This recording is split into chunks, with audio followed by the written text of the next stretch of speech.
금이 좋다는 얘기는 들었지만 골드바, ETF, 금통장, 노후 준비는 하고 싶은데 뭐부터 해야 될지 모르겠어요. 지금 투자해봤자 얼마나 벌겠어? 이런 생각 하시죠? 근데 금은요, 단순히 가격 오를 수 있는 자산이 아니라 돈의 가치를 방어하고 위기 때 버틸 수 있는 실물 기반 보험이에요. 심지어 10년 동안 금에 매달 30에서 50만 원만 투자했어도 3배까지 자산이 불어납니다. 노후 걱정 끝내고 싶은 분들 이 영상 하나면 가능합니다. 10년 뒤 여러분의 자산 상황은 완전히 달라져 있을 거예요. 왜 지금 금을 추천하는지, 내 상황에 맞는 투자 전략은 뭔지 딱 정리해드릴게요. 돈 공부 같이 하는 헤지펀드예요.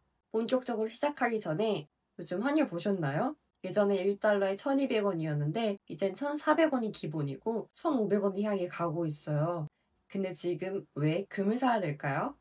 첫 번째, 희소성. 지폐는 정부가 원하면 마음대로 찍어낼 수 있죠. 특히 금리 인하가 시작되면 정부는 시중에 돈을 더 풀기 위해 화폐를 빠르게 찍어내요. 그렇게 되면 화폐 가치는 떨어지고 우리가 체감하는 물가는 오르게 됩니다. 예를 들어 월급이 10만 원 올랐다고 해도 소비자 물가가 3% 올랐다면 실제로는 9만 7천 원 정도의 가치밖에 없는 셈이에요. 돈은 늘었지만 살 수 있는 건 오히려 줄어드는 거죠. 그런데 금은 연간 약 2%만 채굴돼서 공급이 늘지 않으니까 상대적으로 가치가 오르는 거예요. 최근에도 금리 인하를 할 거라는 예상이 나오면서 금값이 확 올랐던 게 이런 이유였어요. 여기서 잠깐. 요즘 금값이 많이 올랐다는 뉴스도 많고 지금 사도 되나? 지금 잠깐 눌린 것 같은데? 고민하는 분들 많으시죠? 결론부터 말씀드리면 지금 사도 됩니다.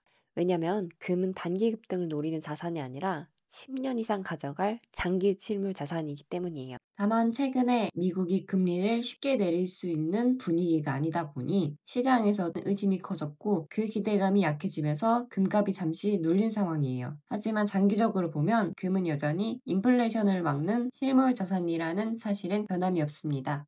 둘째, 내구성. 금은 썩지도 않고 녹슬지도 않아요. 수천 년 전에 만들어진 금 장신구가 지금도 그대로 보존돼 있잖아요. 그래서 시간 앞서도 무너지지 않는 자산입니다. 셋째, 유동성, 유연성. 얇게 펴고 작게 쪼갤 수 있어서 보관이나 휴대가 쉽고 0.01g 단위로도 살 수 있어요. 그만큼 투자 접근성이 좋다는 거죠. 넷째, 글로벌 통용성. 전 세계 어디서든 금은 가치 있는 자산으로 통하거든요. 환율이 출렁이든 정치가 불안하든 금은 항상 신뢰를 받아왔어요. 그래서 각국의 중앙은행들도 외환 보유고 대신 금을 쌓아두는 거고요. 다섯 번째, 꾸준히 늘고 있는 산업 수요. 예전엔 주로 보석이나 장신구로만 쓰였지만 지금은 스마트폰, 반도체, 친환경 사업까지 다양하게 활용되고 있어요. 공급은 한정되어 있는데 수요는 계속 늘고 있으니 장기적으로 가격을 받쳐주는 역할을 하겠죠. 요약하면 금은 단순히 가격 오를 것 같은 투자 상품이 아니라 불확실한 시대에 내 자산을 지켜줄 수 있는 실물 기반 보험 같은 자산이에요.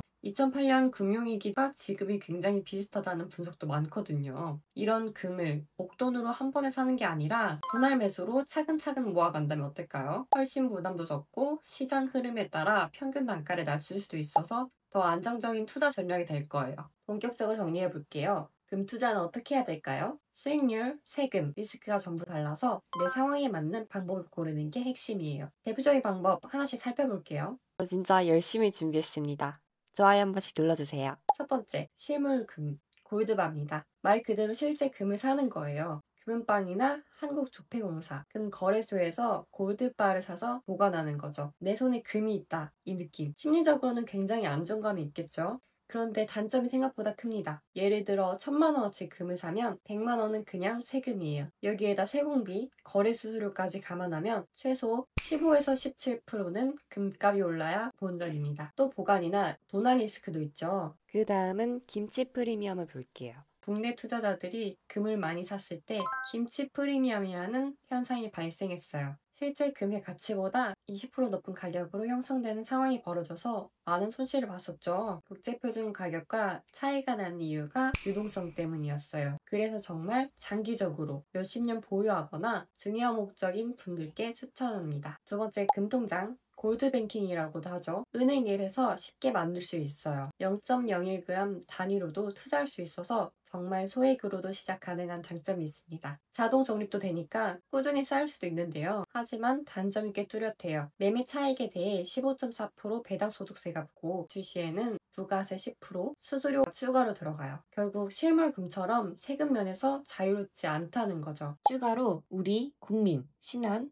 모두 확인해봤는데 신한만 금 실물 인출이 가능하다는 것 참고해주세요. 편리함은 있지만 세금이 많아서 장기 수익률을 낮을 수 있다는 점 기억해주세요. 세 번째, KRX 금시장. 금현물 계좌라고도 하죠. 이건 정말 많은 전문가들이 추천하는 방식이에요. 여기서 KRX는 코리아 엑스체인지라는 한국 거래소를 뜻해요. 한국 거래소에서 주식처럼 사고 팔 수 있고 매매 차익에 대해 세금이 전혀 없습니다. 심지어 금융소득 종합과세 대상에서도 제외됩니다. 계좌 개설도 쉬운데요. NH나무증권 기준으로 메뉴 버튼을 누른 후 스크롤을 내려서 선물 옵션 다음인 투자 상품의 금현물을 누릅니다. 그 다음에 주문하기 버튼을 누르면 KRX 계좌를 개설하면 됩니다. 주문은 금 현물 주문에 들어가서 금과 미니금을 살 수 있어요. 순도 99.99%인 골드바 1kg를 순도 99.99인 미니금을 1g 단위로 사고팔 수 있어요. 또한 금은 1kg, 100g 이상 각각 보유하면 실물 골드바로 인출도 가능해서 실물 보유도 가능합니다. 대신 인출할 때만 부가세 10%의 수수료가 들어가는데요. 수수료는 약 0.2에서 0.3%로 매우 저렴하고 국가기관에서 관리하니 신뢰도도 높습니다. 하지만 이건 국제금시세와 달러 원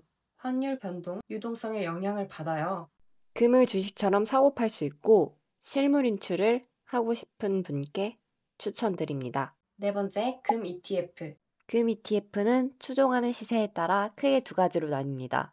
국내 금 시세를 추종하는 ETF, 타이거 KRX 금현물, AC KRX 금현물, KRX 금시장의 시세를 따라가는 상품입니다. 이 상품은 국내 시세에 영향을 받아요. 그 다음은 국제 금시세 추종 ETF, 코덱스 금액티브, 서울 국제금처럼 런던 금시장협회의 국제 금가격이나 뉴욕 상품 거래소의 금선물 가격을 따라가도록 설계된 상품입니다. 이건 글로벌 금값의 변동을 반영해요. 그 다음은 금 ETF 국제 시세를 보완한 해지 상품들입니다. 여기서 HA는 뭘까요? 바로 해지를 의미하는데요. 해지의 뜻은 울타리예요. 해지는 보통 원 달러, 환율 변동에 대한 환율을 울타리 쳐서 방어할 수 있다고 생각하시면 되는데요. 다른 상품들은 환율이 떨어지면 손해를 보지만 이 상품은 국제금값의 상승분만 반영합니다.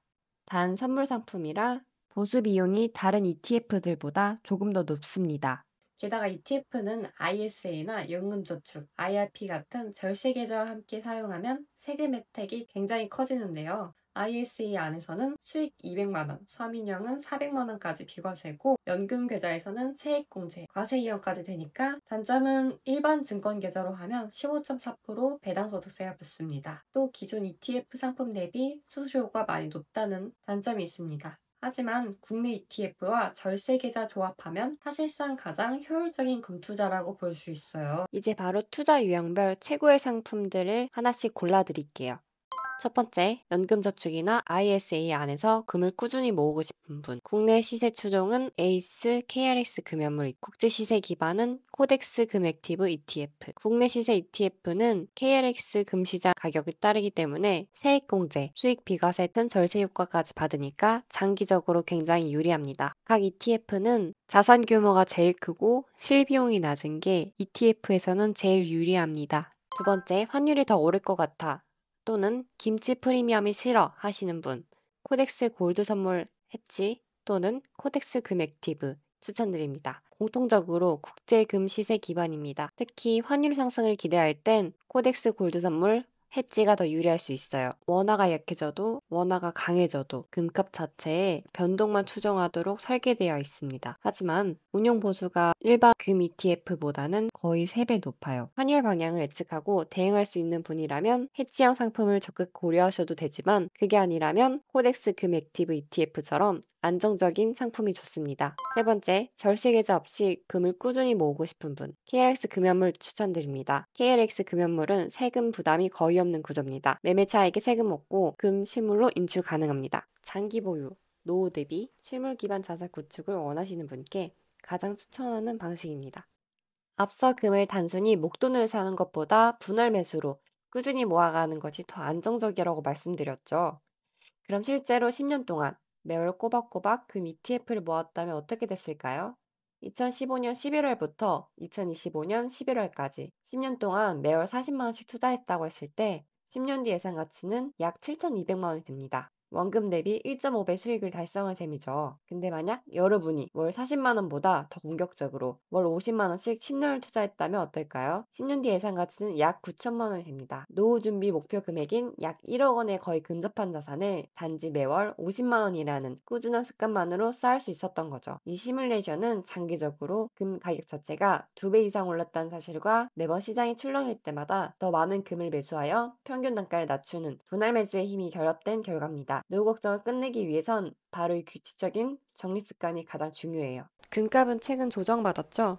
지금이 저가 매수 타이밍일 수 있어요. 금은 전체 자산의 10에서 20%만 담아도 충분합니다. 무조건 많이가 아니라 내 상황에 맞게 꾸준히가 핵심이에요. 지금 영상 보신 김에 여러분의 자산 중 금이 몇 %인지 체크해 보세요. 그리고 부족하다면 이 영상대로 하나만 골라서 실천해 보세요. 그럼 10년 뒤 자산이 엄청나게 불어나 있을 겁니다.